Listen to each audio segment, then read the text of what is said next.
Hey guys, welcome to Triple Threat, an Unrivaled podcast. I'm your host, Abby Harvey, alongside my co-host, Isaac Wolf.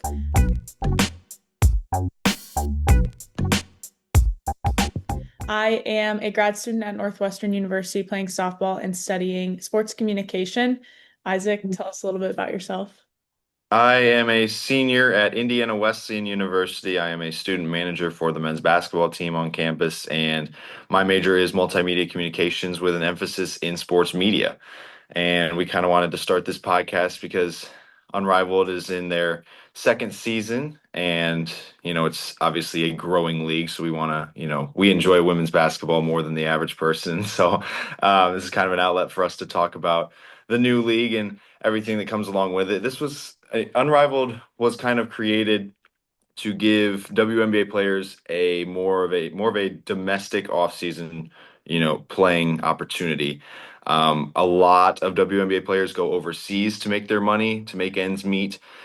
In the off season, they'll be in Europe and all that kind of stuff. But thanks to the brilliant minds of Nafisa Collier and Brianna Stewart, they teamed up to create this league, and each member of this season's Unrivaled Championship team will win $100,000. They each win $100,000, and it's already a six-figure salary for every player in the league. So it's well above the average WNBA salary, and it's already growing. Last year's title team winners only got 50,000 each, and that's now doubled. And so it's a three-on-three format, very fast-paced, 18-second shot clock. The court is shrunk. I believe the dimensions are somewhere around like 49 feet by 72 feet or something like that, when the average court is like 45 by 90. But it's a very fast-paced and fun environment, and yeah, it's a really cool outlet for these players to stay in the United States and make a decent amount of cash. I think something also that's interesting about Unrivaled is the way they do the fourth quarter winning shot type of thing. Yes, They the do Elam ending. Yeah, the three 7-minute quarters, and then the fourth quarter, you take the team that's leading in the third quarter at 11 points, and then Mhm. that's the goal score for the fourth quarter. So there's no overtime, and there's always a game-winning shot, which is cool. Unless it's a free throw, then it's kind of like, but Yeah. that's the only problem I have with that ending is the way that it can end on free throws, because that's just kind of boring and very anticlimactic, but still creates a lot of excitement towards the end of the game. For sure. We're going to talk about the preseason rankings.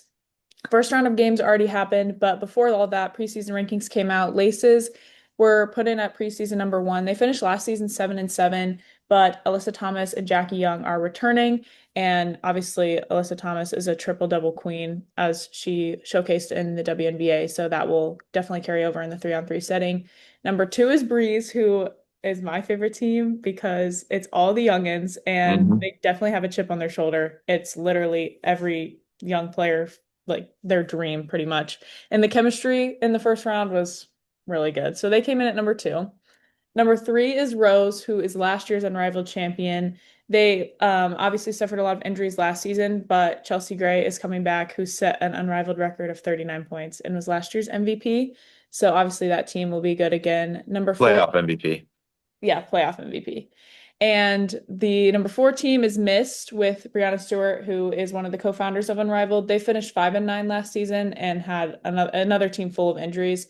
But they added Alana Smith, who was the co-defensive player in the WNBA last season. So obviously adding a lot of height in addition to that team. Number five is Vinyl. They finished 5-9 also, but they pulled off crazy upsets in the playoffs last year and they ended up being in the championship against Rose.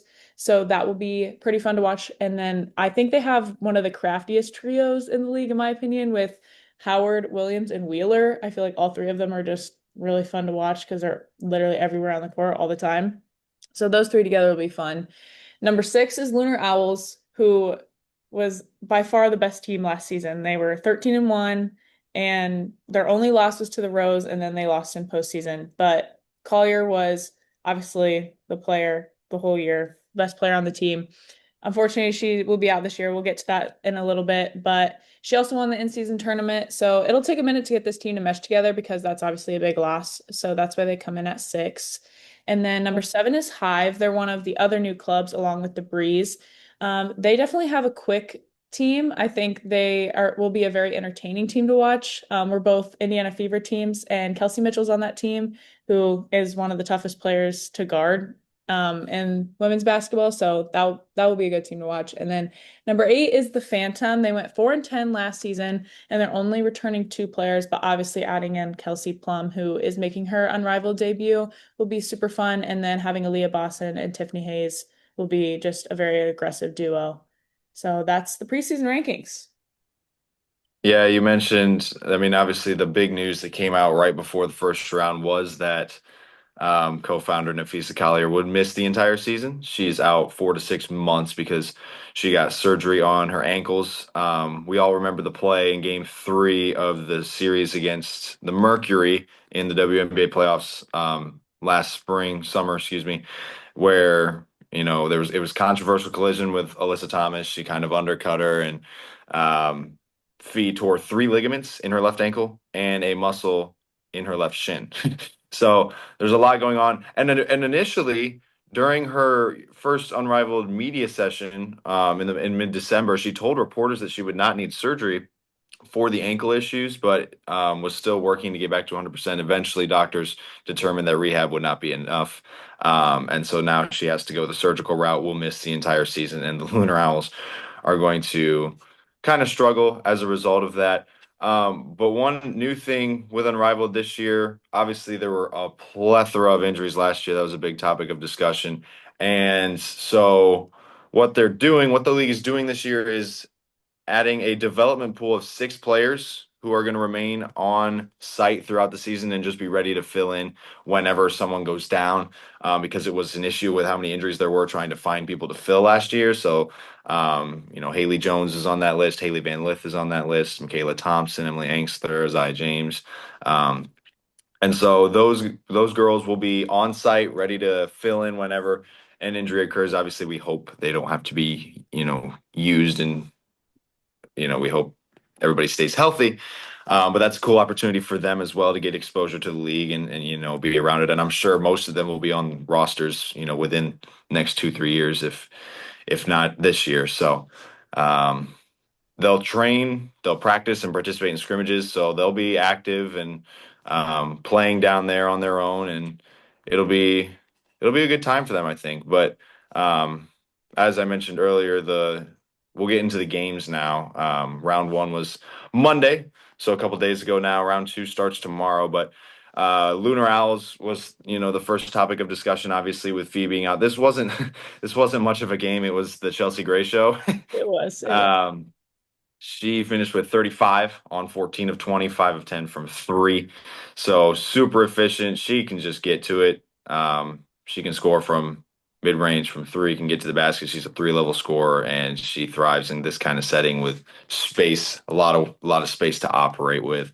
And so final score on this one was 80-62, and it just kind of shows, the struggles. Skylar Diggins didn't play for the Lunar Owls either, so they didn't really have a whole lot on the floor. Leah Edwards put up a nice box score of 23 and 12, but outside of that, not a whole lot to take away from this game other than the fact that, Lunar Owls are going to hurt without Fee, and, Chelsea Gray is, still still putting up big numbers, picking up right where she left off last season. Exactly. And when she's not the one shooting because she couldn't miss, she's creating really good shots for everyone else on the team.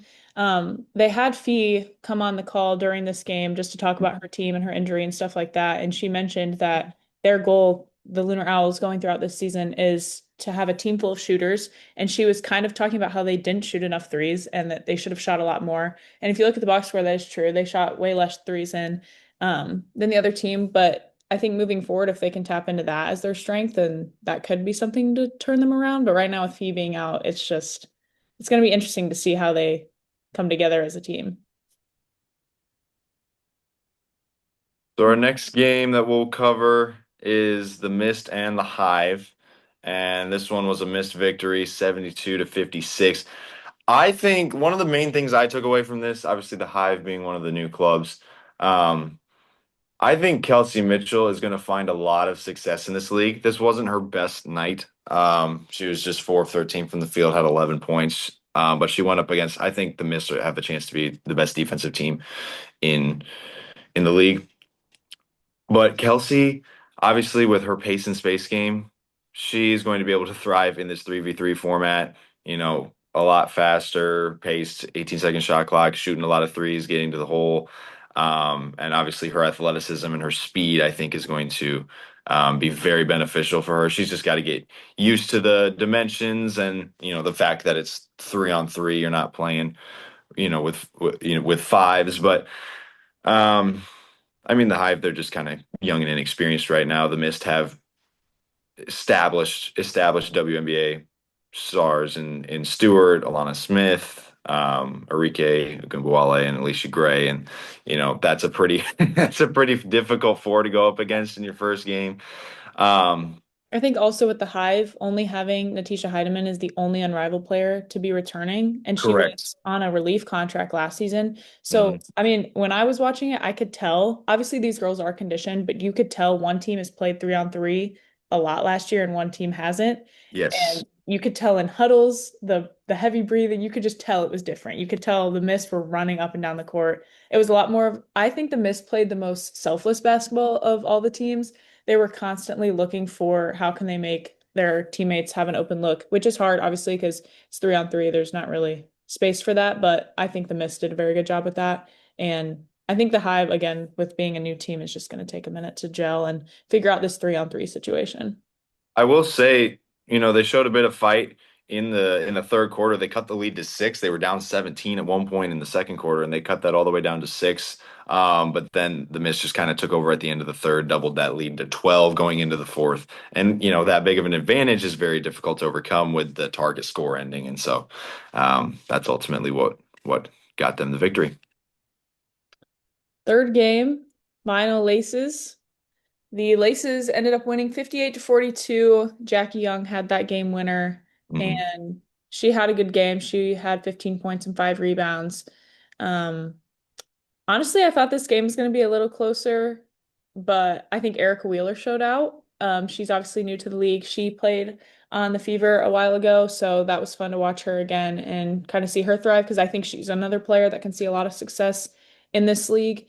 So that was pretty quick, or that was pretty cool to watch. I think both teams played really good defense. I think this was one of the lower scoring games, but Mhm. I think both teams just had really good defense throughout the whole game.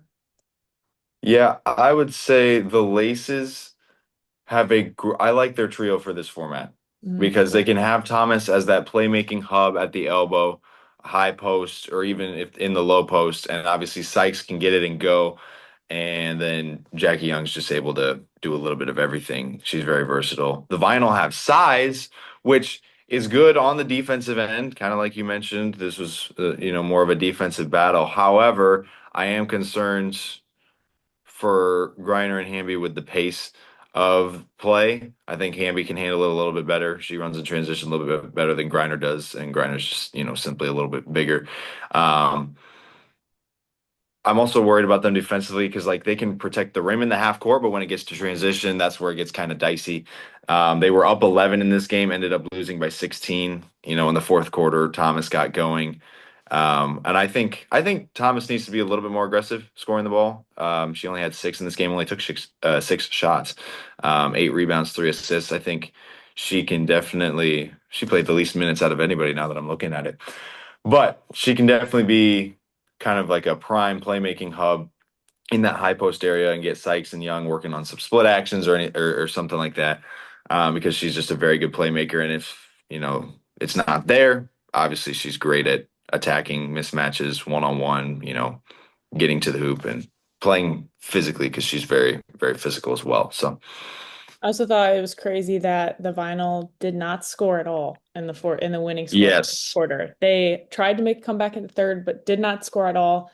The Laces completely took over. I thought they shot well from three, had really good looks from beyond the arc. So that was a fun game, but my favorite game of the whole first round was the Phantom Breeze because it was actually close. I feel like the first three games just weren't like there was obvious control the entire time, but the Phantom and Breeze, the Breeze came away with the win 69 to 62. Rikia Jackson had the game-winning free throw, so it wasn't super exciting at the end, but it was back and forth the entire time. So many Mhm. ties, but obviously we talked about the youth in the Breeze, and I think that was my favorite part to watch for sure. Yeah. Paige obviously was the story of this one. 24 points in her debut. And she's another player who's going to thrive in this league with the spacing, with her offensive game, her ability to get to the mid-range. She used that a lot. Only took two threes, 1 to 2 from three, 7 to 15 from the floor. And so I think Paige is going to thrive in this format as well as the youth because they can just go. I'm very interested to see Dominique Malonga's development because we saw her get better, a lot better, go from out of the rotation to, playing more minutes as the season went along for the Storm. She had 17 and 14 in this one, and I'm interested to see her development in her touch and just playing with a point guard the caliber of Becker's. Yeah. I think they're going to have a lot of good connection. And then Rakia Jackson, obviously a very physical wing that can score at any level. And so this team's going to be fun to watch for sure. They got a lot of size with Malonga and Brink, but it's different from the vinyl size in the fact that Malonga and Brink can run the floor and keep up in this faster paced transition type format. And So thinking about Cameron Brink, obviously she got in foul trouble pretty early, so she didn't play that many minutes. So I think if they can keep her out of trouble, which is foul trouble, which has been kind of a topic of conversation her entire career, but if they can sure. keep her out of that, this team, they can be really good. But I think that this game was definitely the most aggressive and physical game because I mean any game that Kelsey Plum's in is going to be physical and aggressive, and so pair that with a bunch of younger girls who have a chip on their shoulder. It was my favorite game to watch for sure. The Phantom, we'll talk about them for a little bit. I like the duo of Plum and Boston. Mhm. Um, I think those two can have a really deadly pick and roll, and can carry. I think the Phantom will go as far as they carry them. Natasha Cloud will provide more of that defensive spark off the bench, but offensively, if they play through those two, I think they're in for a very strong season. Obviously, this one might have just been the young ones were hot, and so they get their first win. But I expect the Phantom to have a little bit more success as the season goes along. Boston, 18 points, 7 rebounds, 9 of 15 from the floor. Plum, not her best shooting day, 2 of 10 from three, 5 of 17 from the floor, 12 points, 4 assists. But again, with it being the first week, a lot of these girls trying to get their rhythm back, trying to figure out the confines of playing in a smaller court, two teammates, and shorter shot clock, all that. So they'll adjust, and I'm sure we'll see some, a lot of higher level basketball as we get deeper and deeper into the season. Yeah, and the game, like you said earlier, they will play again tomorrow. They have 4 straight days of games, but it'll be technically 2 rounds. So tomorrow, well, first game will be Vinyl versus the Rose. Second game, Breeze versus the Hive. And Those then, are the two new clubs. yes, two new clubs facing off pretty early. And then the 10th will be the Owls versus the Phantom and the Laces versus the Mist. I think the Laces Mist game is my game to watch in round two. I think both of those teams obviously won their first game, so I think that one will be pretty fun to watch. And then the 11th will be Rose versus Breeze, but of the whole weekend, the Rose versus the Breeze is going to be my favorite game Yeah, because Rose obviously coming off of their win last season. And then the next game will be Hive and Vinyl, and then the 12th will be Mist and Phantom versus, and then Laces and Lunar Owls. So each team is going to play 2 games this weekend. So it'll be interesting to see the turnaround because obviously this is a bit more physical and demanding physically, this type of play. hmm So it'll be fun to see this. And then looking at kind of the records, just a little rundown. Obviously, Mist, Laces, Rose, and Breeze are all 1-0, and then Hive, Vinyl, Lunar Owls, and Phantom fall to 0-1. But obviously, like you said, it's early and there's a lot of new people. There's 54 players this year, and so there's a lot of players who haven't played in this league. And so I think once everyone gets their rhythm going, playing 3-on-3, I think it'll be fun to watch. Love fast-paced basketball. Definitely, definitely. It's an exciting league. It's fun to see this different dynamic of 3-on-3. You've seen it on the men's side with the big three, but that's a bunch of older, like retired players playing, and so it's a much slower pace. This is, girls in the prime of their professional career, and so it's a lot of fun to keep up with. Yeah, for sure. That's all we have. Thanks for tuning in to Triple Threat. I'm your host, Abby Harvey with Isaac Wolf, and we'll see you next time.